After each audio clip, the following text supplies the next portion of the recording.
I talk about Monero a lot, and I'll be talking about it some more in this video because it's probably the most popular privacy coin out there that allows you to perform digital transactions privately and anonymously. It actually works in the way that so many people think Bitcoin works. There's so many people that hype up Bitcoin and buy it and hold it because they still think that Bitcoin is this anonymous hacker money that's used on the deep web and it's untraceable, and none of that's true. It was used on the deep web a lot a few years ago, like in the Silk Road days, sort of like circa 2012 to like 2014.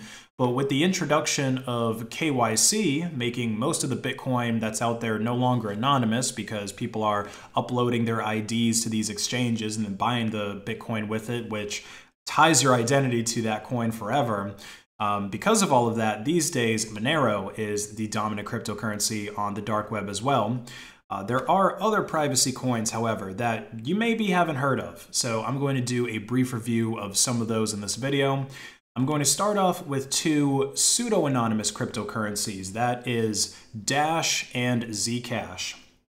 Now, these are not my primary recommendation for private cryptos at all because they have a really big problem. It's very similar to the problem that Telegram has with its encryption, which is that they have crappy defaults. By default, neither one of these cryptocurrencies are private. So, hey, what do you know? Most of the transactions, the vast majority of them, in fact, on these networks, are not using any of the privacy features that are available whatsoever because that isn't the default option. It really doesn't matter what kind of technology we're talking about, whether it's a computer, whether it's, in the case of Telegram and Signal messaging apps, cryptocurrency, or a VCR. Most of your users are only going to use the default option. They're not going to go through the settings, even if you put it right there and try to tell them when they download it, hey, you should use this option for it to be private.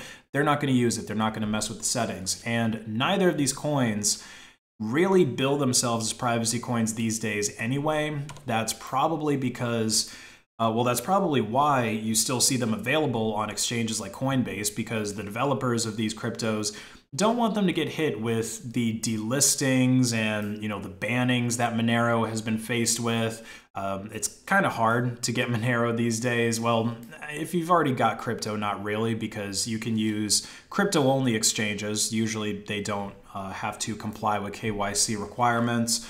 But getting Monero with fiat is a little bit tricky. Like there's only one that I've heard of, and I can't even remember which exchange it is, that allows you to buy Monero with fiat. You have to do like a wire transfer to it. So yeah, it's kind of annoying. Like getting Monero same day with fiat is really, really difficult, but with Dash or Zcash, that's easy to do because you can buy it through most major exchanges like Coinbase. But despite all of that regulation and all of that banning, Monero's market cap is still bigger than both Dash and Zcash's combined.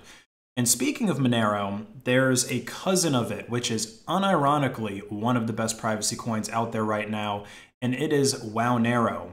Now, there's a few things about Wownero that I actually think give it advantages over Monero.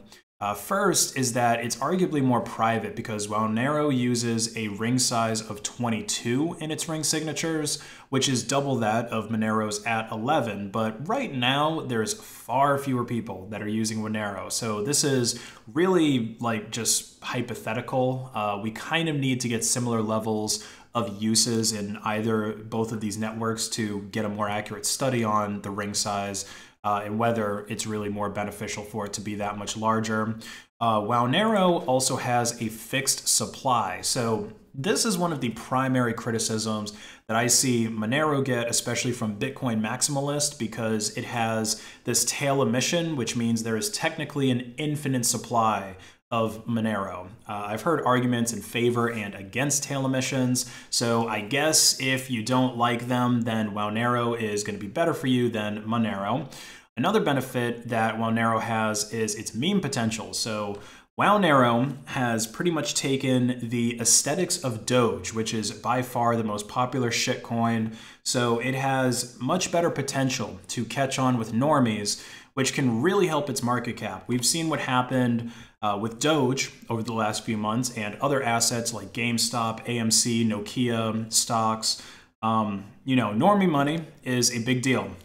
So tricking them, or, I guess like covertly red pilling them, however you want to look at it, I think is a good thing that Wownero can do. Another privacy coin that some people ask me about is Pirate Chain. So this coin has also mooned a little bit recently. It's similar to Zcash with the ZK Snark technology that is optional whenever you're using Zcash to send private transactions, but this is mandatory in Pirate Chain. So it has much better defaults than Zcash does.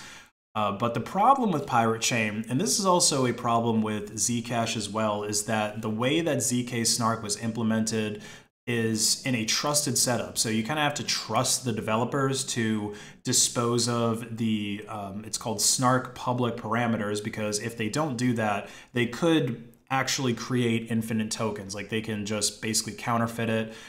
So that's obviously not a good thing for this to be a medium of exchange. Another big problem with Pirate Chain is that 91% of it has already been mined. It has a fixed supply of 200 million R, that's just what they call the coin, and 182 million of it is mined in a really, well, first of all, here's what's kind of suspicious about that. So it's going to be in a small number of people's wallets, because this is really not a well-known coin. It's only been around for 3 years. Privacy coins in general aren't that popular. Monero, I think its market cap is around 4 billion or so, and then you compare that to Bitcoin, which went past $1 trillion for a little bit. So, you kind of do the math. Some super obscure altcoin that's only been around for 3 years and already 91% of it is mined. It's a little bit suspicious. There's also no tail emission with Pirate Chain, so you probably aren't going to see many more miners actually getting involved with it. There's literally less than 9% of the blocks left to mine. I doubt that you're going to get many more people investing in it with fiat or other cryptos either, because there's just no way to compete with the whales that are already invested when they've got 91% of what's there. So there you go. The two best privacy coins right now are Monero and Wownero.